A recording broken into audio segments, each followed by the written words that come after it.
Effect of dielectrics. हमने बताया था कि डाइलेक्ट्रिक्स कोई भी इंसुलेटिंग मटेरियल को कहते हैं, और जब यह डाइलेक्ट्रिक डाल दिया जाता है कैपेसिटर के प्लेट्स के बीच तो उसकी कैपेसिटी बढ़ जाती है। हमें यह देखना है कि क्या केवल कैपेसिटी बढ़ती है या चार्ज भी बढ़ सकता है या उसका पोटेंशियल भी बढ़ सकता है, या दोनों के बीच इलेक्ट्रिक फील्ड पर का क्या प्रभाव होगा, या उस सिस्टम का एनर्जी क्या होगा। इस विषय पर हम अभी डिस्कस करेंगे। सपोज कीजिए कि कोई पैरेलल प्लेट कैपेसिटर है और पहले से कोई डाइलेक्ट्रिक इसमें इंट्रोड्यूस नहीं है। उस समय मान लीजिए कि इसका कैपेसिटी C0 है, चार्ज इसका Q0 है, electric field between the plates E0 है, पोटेंशियल इसका V0 है और एनर्जी U0 है। अब यदि हम डाइलेक्ट्रिक स्लैब इंसर्ट करते हैं तो उसकी कैपेसिटी हो जाती है C, चार्ज हो जाता है Q, पोटेंशियल हो जाता है V और इलेक्ट्रिक फील्ड हो जाता है E, एनर्जी हो जाता है E। तो यह Q का क्या वैल्यू होगा, C का क्या वैल्यू होगा, यह बढ़ेगा कि घटेगा कि रिमेन्स कांस्टेंट रहेगा, कौन सा पैरामीटर बढ़ेगा कौन सा पैरामीटर घटेगा, इस विषय पर हम डिस्कस करेंगे। लेकिन हम इसमें भी दो कंडीशंस देखते हैं। पहला कंडीशन यह है कि बैटरी को हम एक बार चार्ज करके बैटरी को डिस्कनेक्ट कर दिए और तब डाइलेक्ट्रिक स्लैब लगाए तब क्या होगा, और दूसरी स्थिति है कि बैटरी लगा हुआ ही रहे और डाइलेक्ट्रिक स्लैब को हम इंसर्ट करें तब वही पैरामीटर में क्या चेंजेस होंगे। इन दोनों चीज को वन बाय वन हम डिस्कस करते हैं। सो पहला पॉइंट है कि बैटरी इज डिस्कनेक्टेड तब क्या होगा।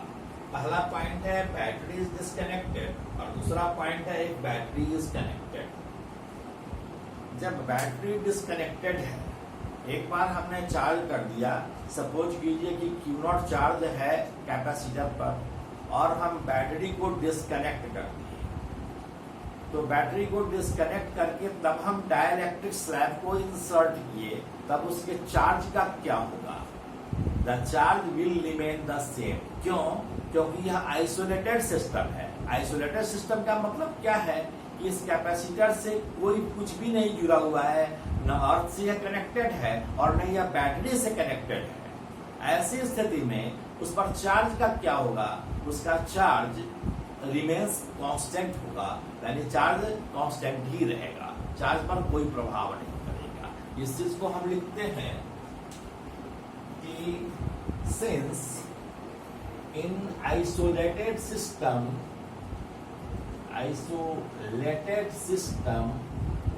Charge is conserve, so Q जो होगा वह Q0 के बराबर ही रहेगा, that is charge will remain the same. दूसरा पॉइंट है कि कैपेसिटी का क्या होगा। कैपेसिटी पहले से कैपेसिटी C0 है और जब हम इंट्रोड्यूस करते हैं कोई डाइलेक्ट्रिक को तो कैपेसिटी उसका बढ़ जाएगा K times. The capacity increases by K times। क्यों? क्योंकि आप जानते हैं कि Q C बराबर हो जाता है K epsilon naught A by D, और epsilon naught A by D क्या है, यह C0 के बराबर है। So this is K C0। इसलिए कैपेसिटी जब हम इंट्रोड्यूस करते हैं कैपेसिटर तो कैपेसिटी K टाइम्स बढ़ जाता है। तीसरा केस है कि पोटेंशियल डिफरेंस का क्या होगा। पोटेंशियल डिफरेंस, पोटेंशियल या पोटेंशियल डिफरेंस एक ही चीज है कैपेसिटर के लिए। तो पोटेंशियल पहले से था V0, अब है V, तो V बराबर क्या होगा, V बराबर होता है Q बाई C। और Q तो वही रह जाएगा, लेकिन C K टाइम्स बढ़ जा रहा है। तो Q0 बाई C0, इसको हम क्या कहेंगे? इसको हम V0 के बराबर कहेंगे। इसलिए यह हो गया V0 बाई K। इसका मतलब क्या है कि potential decreases by 1 by K times. Potential decreases by 1 by K times. इसके बाद डी में हम देखेंगे इलेक्ट्रिक फील्ड का क्या होता है। अब देखें कि इलेक्ट्रिक फील्ड का क्या होता है। इलेक्ट्रिक फील्ड पहले से था E0, अब हम डाइलेक्ट्रिक स्लैब लगाए तो E बराबर क्या होगा? E बराबर होता है V बाई डी। तो V बदल गया था, V हो गया था V0 बाई K के बराबर। तो V के जगह पर हम लिखेंगे V0 by K by D. This is equal to V0 by D into K। वो नीचे आ गया K। So V0 by D क्या है? यह E0 है। So this is E0 by K। So electric field decreases by 1 by K times. इसके बाद है एनर्जी। एनर्जी एनर्जी होता है U0 बराबर हाफ। एनर्जी क्या होगा? U बराबर हाफ CV स्क्वायर। आप जानते हैं कि जब डाइलेक्ट्रिक इंसर्ट करते हैं तो C हो जाएगा हाफ KC0 के बराबर और V हो जाएगा V0 बाई K के बराबर। इसका होल स्क्वायर करेंगे, K से एक K कैंसिल हो जाएगा, एक K बचेगा।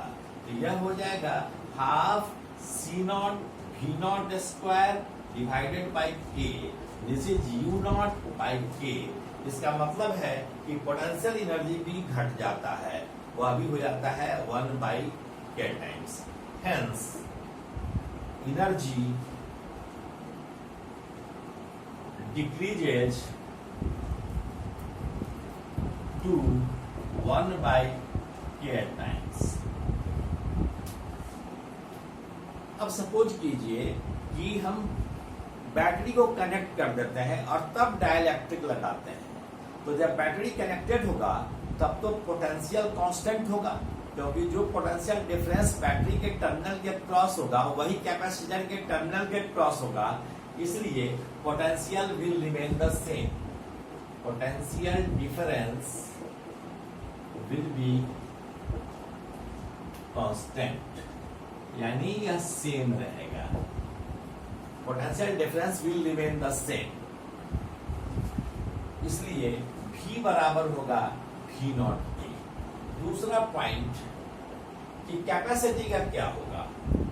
कैपेसिटी बढ़ जाएगा K टाइम्स, चाहे कोई भी परिस्थिति रहे, क्योंकि जब हम जैसे ही लगा देंगे डाइलेक्ट्रिक स्लैब लगाएंगे वैसे ही K टाइम्स कैपेसिटी बढ़ जाता है, क्योंकि डाइलेक्ट्रिक स्लैब लगाने के बाद कैपेसिटी हो जाता है A epsilon naught A by T। So capacity increases by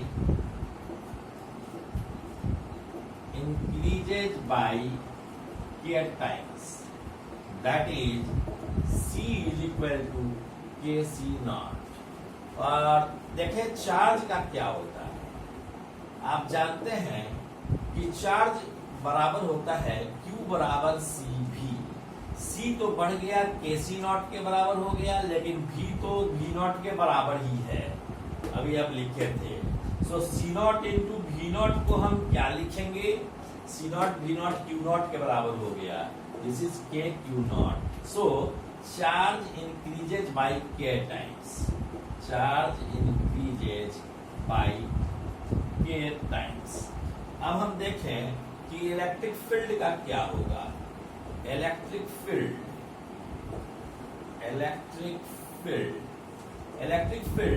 E बराबर होता है V बाई डी, और V किसके बराबर है?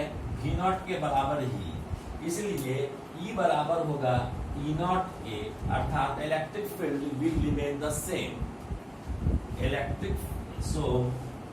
Electric field will remain the same. Capacitor पर कोई प्रभाव नहीं पड़ेगा। इसके बाद एक बच गया एनर्जी। एनर्जी U बराबर होता है हाफ CV स्क्वायर। C को हम लिख सकते हैं हाफ KC नॉट और V रहता है वही, तो हम V को लिख सकते हैं V नॉट का स्क्वायर। सो यह हो गया K into half C naught V naught का square. This is K into U naught. That means potential energy या इलेक्ट्रिकल एनर्जी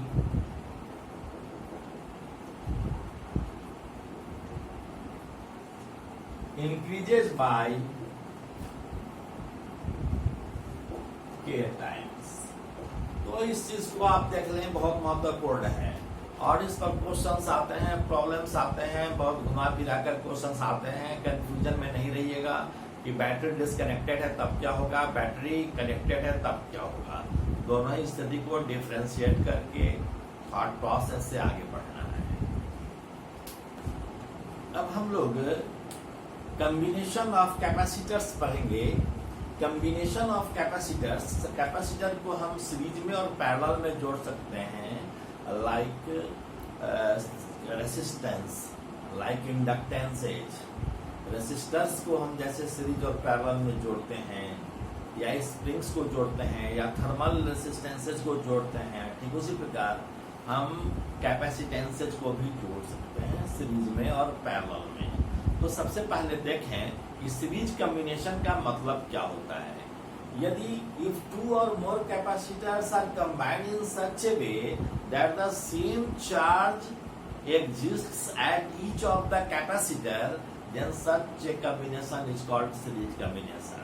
यदि दो या दो से अधिक कैपेसिटर्स को इस प्रकार जोड़ें कि सब पर सेम चार्ज हो, सब पर सेम चार्ज एग्जिस्ट करे, तब हम ऐसे कॉम्बिनेशन को कहेंगे सीरीज कॉम्बिनेशन। सपोज कीजिए यहाँ हमने दो कैपेसिटर लिया है, एक कैपेसिटर का वैल्यू है C1 और दूसरे कैपेसिटर का वैल्यू है C2। एक कैपेसिटर का कैपेसिटेंस है C1, दूसरे का कैपेसिटेंस है C2। अब इसको हमने सीरीज में जोड़ा। सीरीज में जब हम जोड़ते हैं तो समान चार्ज आना चाहिए। आप देख रहे हैं वायर का कनेक्शन किस प्रकार से है, अगर जो चार्ज इस पर जाएगा वही चार्ज इस पर भी जाना पड़ेगा, इसलिए सेम चार्ज जा रहा है, इसलिए इसको हम सीरीज कॉम्बिनेशन कहते हैं। सपोज कीजिए कि C1 के क्रॉस पोटेंशियल डिफरेंस V1 है और C2 के क्रॉस पोटेंशियल डिफरेंस V2 है, तो V बराबर V1 प्लस V2 लिख सकते हैं। तो इसको V बराबर V1 प्लस V2 हम लिख सकते हैं। एक बात और ध्यान करें कि हम इक्विवेलेंट कैपेसिटेंस निकालना चाहते हैं इस कॉम्बिनेशन का। अगर इक्विवेलेंट कैपेसिटेंस निकालना चाहें तो इस दोनों के बदले में एक ही कैपेसिटर रखते हैं और इस एक कैपेसिटर पर चार्ज है C, तो इक्विवेलेंट कैपेसिटेंस C है। तो इस C का वैल्यू क्या होना चाहिए जो इसके इक्विवेलेंट, इस कॉम्बिनेशन के इक्विवेलेंट हो। इसी को हम इक्विवेलेंट कैपेसिटेंस कहेंगे। तो इसके लिए हम क्या करेंगे, इक्विवेलेंट कैपेसिटेंस अगर C है तो चार्ज तो इस पर Q ही रहेगा, तो इसको लिखेंगे Q बाई C। और यह बराबर क्या होगा, इसके क्रॉस पोटेंशियल डिफरेंस है V1, तो V1 बराबर क्या होगा Q बाई C1, तो इसको लिखेंगे Q by C1 plus V2 को क्या लिखेंगे Q बाई C2, तो यह लिखे Q by C2।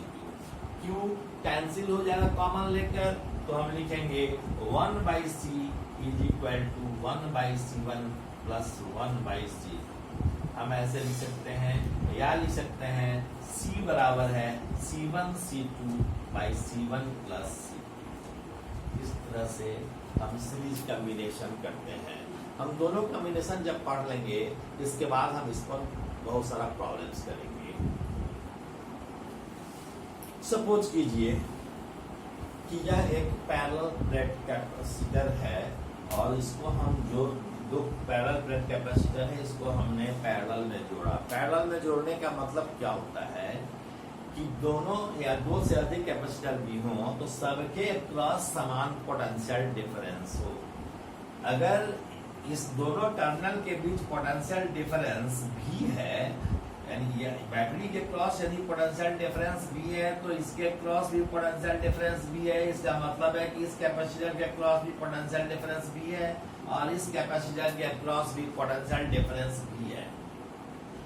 If two or more capacitors are combined in such a way that the same potential difference is produced across each of the capacitor, then such a combination is called parallel combination. तो यह parallel combination है। इसका equivalent अगर combination की बात करेंगे तो यह C है मान लीजिए, और इसको हमने बैटरी से जोड़ दिया है, यह इसका इक्विवेलेंट कॉम्बिनेशन है। तो यह देखें इस पर चार्ज क्या होगा, इस बात की बात है टोटल चार्ज इस पर Q है, यानी टोटल चार्ज प्लस Q है, इस पर माइनस Q हुआ, टोटल चार्ज प्लस Q है, तो Q बराबर होगा Q1 प्लस Q2। यानी हम Q चार्ज अगर यह बैटरी सप्लाई किया तो Q1 में और Q2 में बट गया, तो टोटल चार्ज Q बराबर क्या होगा Q1 प्लस Q2। अगर Q जो है कॉम्बिनेशन ऑफ चार्जेज है Q1 प्लस Q2 के बराबर है, और Q बराबर C भी होता है, तो C इक्विवेलेंट कैपेसिटेंस अगर C है कॉम्बिनेशन का तो C इनटू बैटरी के क्रॉस पोटेंशियल डिफरेंस भी है, this is equal to Q1 बराबर C1 इनटू V1 लिख सकते थे, तो लेकिन यहाँ V1 के जगह पर दोनों के क्रॉस सेम पोटेंशियल डिफरेंस भी है, तो C1 भी प्लस के क्रॉस भी C2 भी हो जाएगा। हम V कॉमन ले लेंगे तो V कैंसिल हो जाएगा, लिखेंगे C is equal to C1 plus C2। ऐसे कॉम्बिनेशन को हम पैरेलल कॉम्बिनेशन कहेंगे।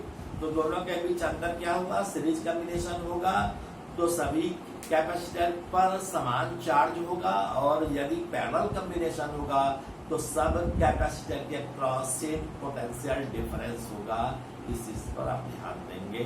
इसके बाद नेक्स्ट क्लास में हम लोग इस पर बेस्ट प्रॉब्लम करेंगे और इफेक्ट ऑफ डाइलेक्ट्रिक पर भी बेस्ट क्वेश्चन करेंगे। Thank you.